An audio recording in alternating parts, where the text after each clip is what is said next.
Welcome back to more Sip the Tally Films. I'm your host, Coach Evans, and today we have our Week 1 Power Rankings. If you were with me all summer, you saw I counted down 32-1 on the Power Rankings, and I gave in-depth analysis of why I put people where I put them. But today, we're going to have our first initial Week 1 in-season Power Rankings, and it's a big shift from what happened this summer because people got hurt, people won games.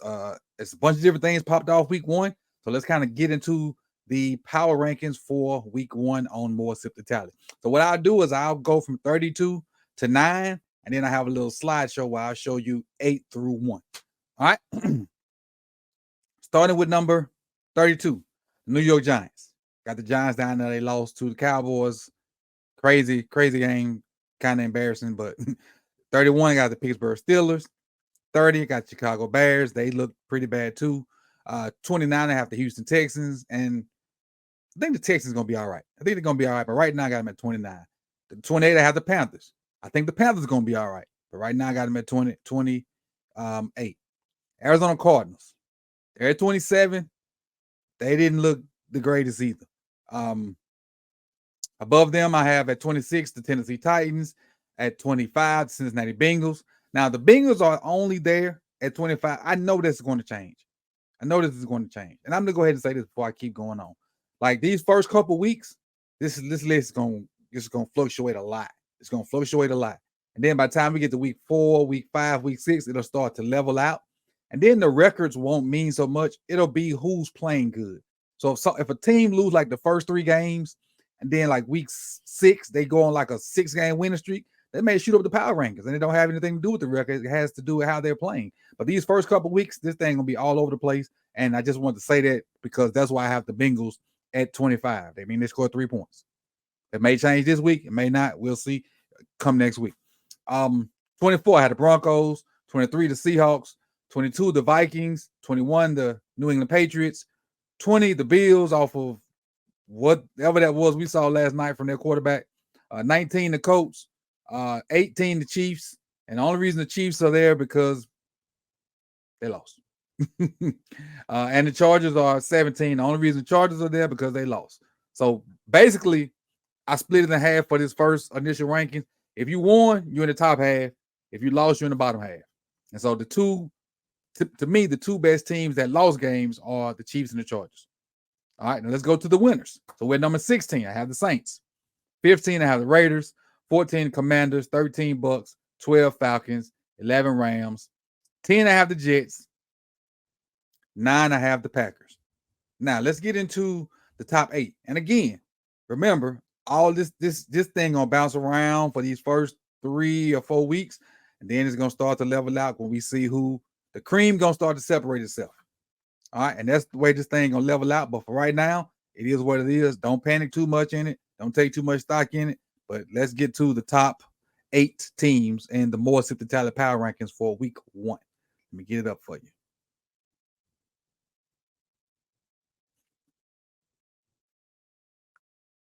All right. At number 8, I have the Cleveland Browns. Cleveland Browns was the team that beat the Bengals, held them to 3 points. Myles Garrett looked unfreaking stoppable. And you can see a video that I posted yesterday on this channel of Myles Garrett and some of the things he was doing in that game. So right now I have the Cleveland Browns at 8. Number 7, Detroit Lions. If you remember on this channel, Lil Crow might be starting to be 8 around here, but it's a marathon, not a sprint. I had Detroit at 31. Right now I got him at 7. They beat the Chiefs on Thursday night to kick off the NFL season. And, that O-line, which I had ranked number 3, I just had the other parts not really showing up. They may be proving me wrong.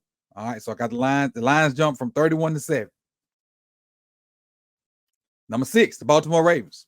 The Ravens I had at number 1 with injuries on the backfield, and then with all the injuries they got Sunday. Still, the defense looked pretty darn good.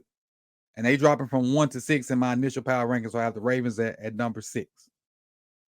Next up, number 5, Philadelphia Eagles. The Eagles didn't look great either, but they pulled a dub out versus New England. I'm thinking they're going to get their stuff together because just like the Ravens, a lot of their people didn't play in the preseason. So that's kind of, to me, like just like the Ravens, this was kind of their preseason deal. And so I think they'll get their stuff together going forward. But I got the Eagles at 5. At 4, Jacksonville Jaguars. Boys look good. Sunshine to Ridley. It's gonna be a deadly connection, boy. They look real good. Now, I got them at 4 now, but we'll see. But they look really good this weekend. If you haven't seen their highlights, go check them out. They look pretty darn good coming out the gate. Number 3, Dolphins. Them cats, Tyreek said he wanted 2,000 yards. He jumped out with 200 something the first week.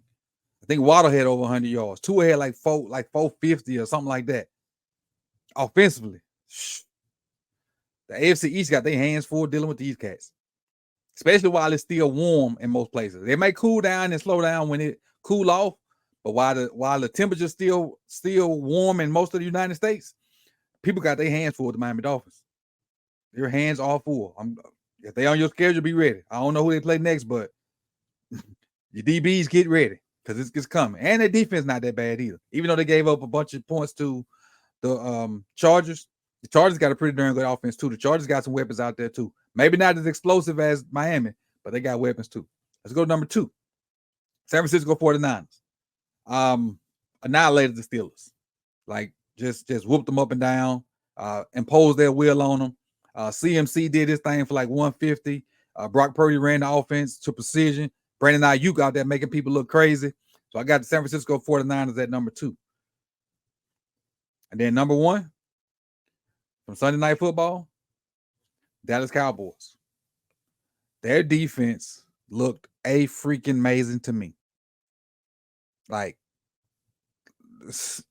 what they were able to do defensively is absolutely nuts.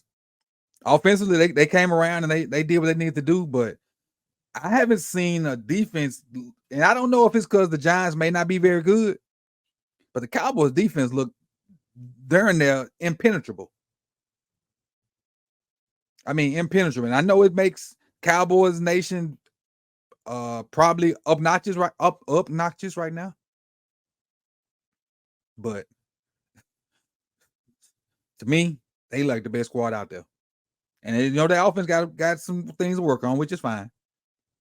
And with as many chances that their defense gonna get them, it's gonna work itself out. So right now, my initial week 1 team in the power rankings, the Dallas Cowboys.